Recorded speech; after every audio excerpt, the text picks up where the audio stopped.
certifying badasses one podcast at a time. Teaching you to love Monday.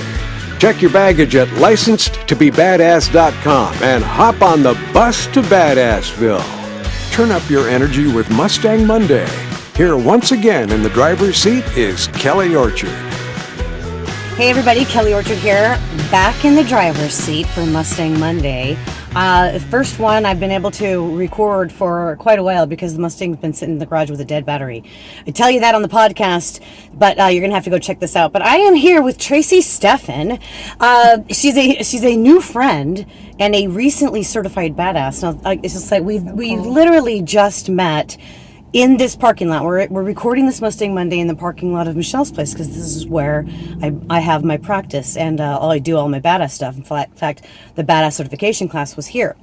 But it was in November, Michelle's place had their 20-year anniversary gala, and it was a big tent in this parking lot. Yeah. And I go to my assigned table, and this woman, she goes, "You're the badass lady with the Mustang." Right. And I'm like, "Well, yes, I am. Nice to meet you." And so that's how we met. Exactly. And we enjoyed having dinner together and being at the gala together and getting acquainted. And then you were gracious enough to say, "Well, I want to be a certified badass." I did. So you came to my class, and it was so amazing. Your class was so amazing. Everybody should take it, and then everybody and their groups of work people or friends, they should take it. Yeah, it's thank amazing. you. Yes. It is fun. It's turned out to be a really great team building event, but friendship building thing, and men are discovering that, hey, it's not so bad to go to one of those things because it's about music and positive stuff that's going on in your life, and just kind of reinforcing the positivity and getting you to flip that format on fear and negativity. Absolutely. But you also love to dance. I do love to dance. I've always loved to dance. Yes. Yeah. When I was younger, my brothers and my parents actually taught us to dance, and we would go teach dancing, and my brothers would sneak me into bars because that's where their clients were, and so we would just dance, and I love it. So what kind of dancing? I mean, was it? Well, in those days it was the swing, or it was actually 70s disco. Okay. So that was my favorite. Well, you know, my dear, I want to put together a little badass dance class. Maybe we could collaborate. That'd be fun. I used to teach dancing. So did I. I've always been a dance teacher, coach, and everything else. That from your class. Oh my gosh, we are going to. We're going to have to do something. We're going to do it. Okay. Sure. So now listen. Okay, so Tracy founded an organization here in. Okay. Explain, because I didn't really found it. Okay. Actually, there are over 650 chapters. Okay, so let's talk about what this is. Then. So I'm just going to learn about 100 Women Who Care. Right, and this local chapter was started in 2016 by 13 ladies. So they got together and they started this chapter, and I'll never forget the very first meeting I went to. Walked into the barrel room of a winery, and there were over 100 high-powered giving women, and I still get chills when I talk about it because it was such an amazing evening. So basically what we do is we get together 4 times a year. We hear from 3 charities, and then we all vote, and then the winning recipient, we all write our checks for $100. So it's called collective giving. We're able to give a larger amount collectively to charities in our local inland empire. And so it's been so amazing. But what happened was we were hosted for a few years. So we were giving every quarter $10,000, $11,000. But then the venues needed to change. I think they weren't finding people to host. And so it was getting harder and harder to get our group someplace. And so then finally it went from a Wednesday night to a Sunday, which I think is a lot of people's family evening. And so we dwindled down to 29 members. And so the ladies, the original 13, decided that they were going to close the doors. So when they sent that letter out, I called my friend Kathy, who initially invited me, and I said, "Kathy, this is my heart. I want to keep doing this. May I take it over?" And she talked to the ladies, and they said, "Well, go ahead." Some stayed, but none of them in the capacity that they were doing. They just had moved on to other things. So Then COVID hit. So I had 29 members and COVID hit. So it was just a matter of trying to get, but I do have to say, Kelly, that as of yesterday, we are over 100 again. Really? I'm so You've been out thrilled. there, I don't want to say hustling, but that's a disco term. Yeah, that's right. But Yeah. Yes. So okay, so you took it over right as COVID happened, basically. Yes, right? I got one meeting Right. to do with my 29 members, Right. and then that hit. But I'll tell you two of the main things that I did that has helped bring back the membership. First of all, right when I took it over, the Alliance, the 100 Women Alliance, they have a convention every 2 years, except through COVID. And so they had just had one the month before I took it over. So I went online and I paid for all of their sessions, and I watched them, study them, took notes, decided, what I could do and what I couldn't do, because I didn't really know the rules. So what I found out was that a lot of the rules that this chapter had were made by these 13 women. So the first thing I found out was, the one thing they said was, this is not a networking. We will not allow networking here. We just want you to come, every quarter, 1 hour, give and go. And that's the simplicity of it, which makes it work for a lot of women that are very busy. But I just don't feel like you can get women together without networking. I feel like it just happens, it just happens organically. So the first thing I changed was I created a members business table, and I encouraged them, bring your business cards, bring your pamphlets, your pens, your giveaways. We want to know what you're doing. The second thing that I did, I think we women love to win stuff, even if it's not something we even like. We just love to win. We just love to try. So the second thing I did was I started promoting raffle prizes for members that came and for guests, and then I also give a gift to every or a gift rather, to every guest that comes.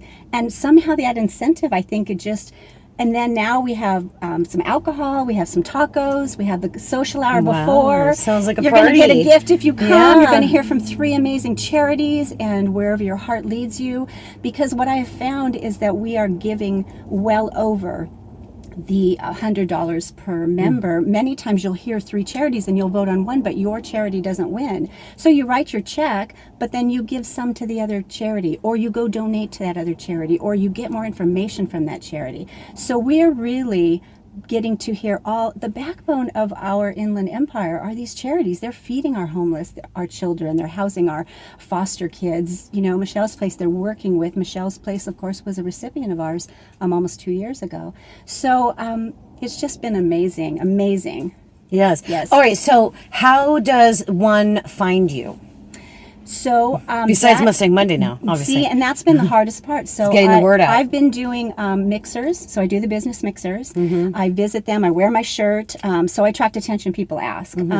Then we've done a few health fairs here in the Valley.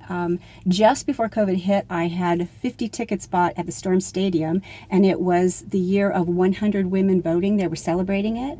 So a lady saw me in my T-shirt, and she said, 100 years, we're celebrating 100 years of women voting. You need to come. So I bought all and then of course it never happened. So that was, we were going to get on the Megatron, we were going to get like a 30-second thing, and just, so I'm trying to get some of those other ways to get the word out there. I think it's mostly women telling women. You know, like you may tell somebody who says, I love Michelle's Place, but I really want to help in other ways. And you say, go see the 100 women, because they're dealing with so many charities, you're going to find your niche. Right. So, well, what part of my practice is always, encouraging my clients to get involved in something, because get back makes you feel good. So much. I mean, it's not only are you doing good for other people, but it's actually so good for you. It's where you find your happiness. It really is. And I went and saw my dad, who is 90, going to be 92 in February.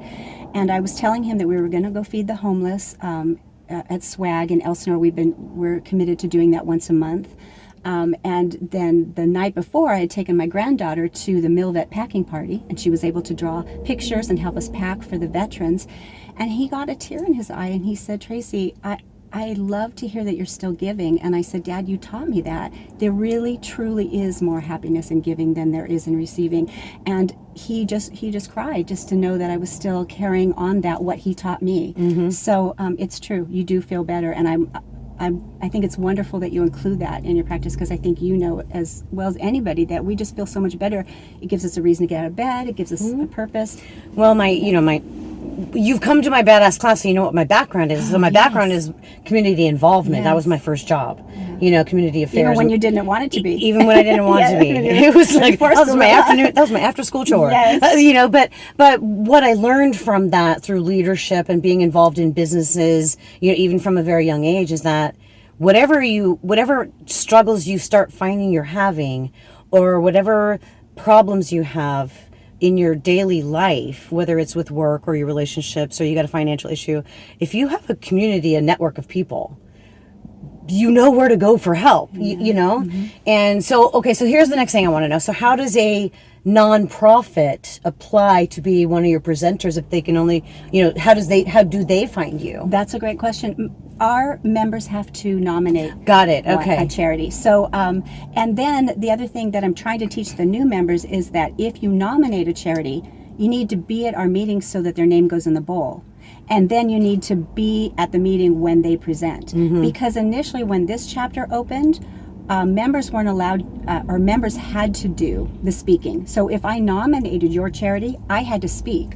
Well, then they would ask questions and I wouldn't know all the answers. Right. And so then I suggested that maybe we allow the charity to come in. So then it moved to, I would have to introduce them and then the charity could speak, but then I had to be up there with them. And now I make it to where, no, the charity comes in, they come in with whomever they want to answer the questions. Yeah. And 9 times out of 10, that's where we get our membership. Right. They see us, and even though they're very committed to their own charity, they see all the good that we're doing, and usually at least 1 or 2 will join from that charity. So I love that they come and talk to us.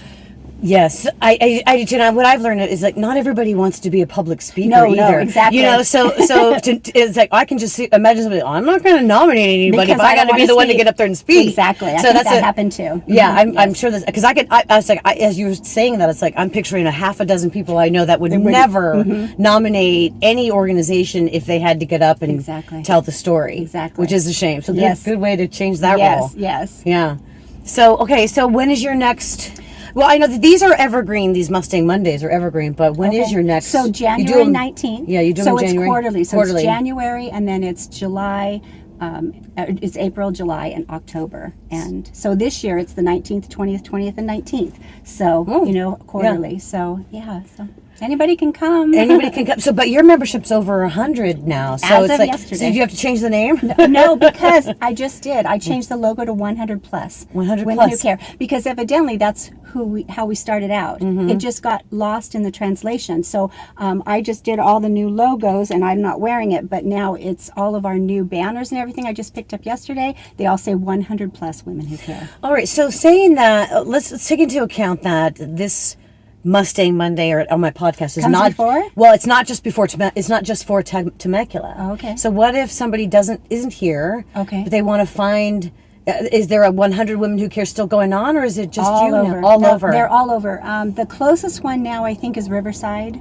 They used to have one in San Diego, but I don't know if that's up and running. But literally, they are everywhere. And you could just look up the 100 Women Alliance, and I'm on their Facebook page, so I hear from all others, and they are hopefully going to have their their meeting, their convention in April of this year in Nashville. So I'm going to try and hit Dollywood too, but I am going to go because there's so much I still need to learn, and I need to hear everybody else's struggles and their Yeah. So besides the dance background, what is your background? I mean, we have to go like this isn't a psychotherapy. Oh no! Like, isn't this over now? No, so you're like, am I done? I talked about 100 women who care. It's like, just tell me a little bit more about you. What drives you? What was your professional background, or are you retired? Do you still work? Okay. So you're like, oh right. So basically, yes, I've always loved to dance and always done that.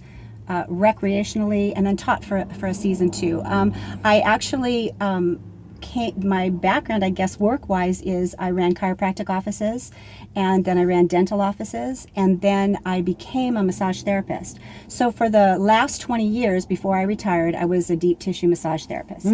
So that means I have arthritis in my hands and my hip, and I am 5 years married, second time.